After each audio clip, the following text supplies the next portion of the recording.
Hi, welcome to Golden Smiles Part 4, Having a Voice. Speech is silver and silence is golden. That was recorded back in 1848, but it's from an ancient proverb. When to speak and when not to speak. The beautiful art of conversation and communication. Of course, when communicating with anybody, safeguarding rules apply, so silence isn't always golden. Naturally occurring conversations can be so useful to learn who your people are. Who are your residents? Who are your staff team? Who are your colleagues? Who are people's relatives and friends? You might find it useful to use naturally occurring conversations, and having a chat with somebody, you can gather so much information to inform the EPAC system.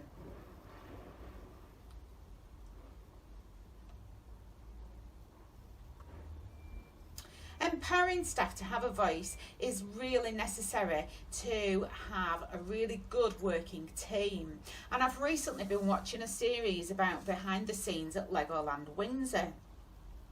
I find it fascinating to find different team members at Legoland can have different influences on their mini village and building different parts of the park.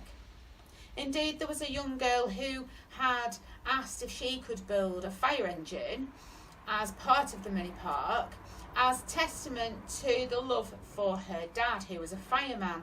And she made the fire engine, and the number plate included her own father's fire engine number plate.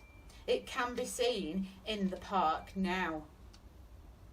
I think that's a really lovely way of giving team members a voice, giving people opportunities to make small changes or even large changes.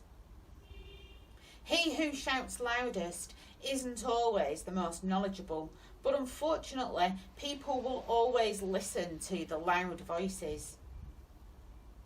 Quieter people might go unnoticed and unheard. You will find this not only with your teams of staff, but also with your residents. You might miss a really good conversation or a really interesting point from any of those that feel unable to join in. It's been said that diversity is having a seat at the table. Inclusion is having a voice and a way to communicate, and belonging is to feel that they are heard. But remember, just because somebody can't speak doesn't mean they've not got anything to say. You need to find a way in, a way to find somebody, and a way to communicate with them. I once nursed a lady, we'll call her Doris. She wasn't. She had cerebral palsy and she was unable to verbalise. She used an alphabet board. And I walked into a lounge area one day and I said, "Doris, you do look fed up. What's the matter?" And after numerous attempts with the alphabet board, she spelled out that she did feel fed up.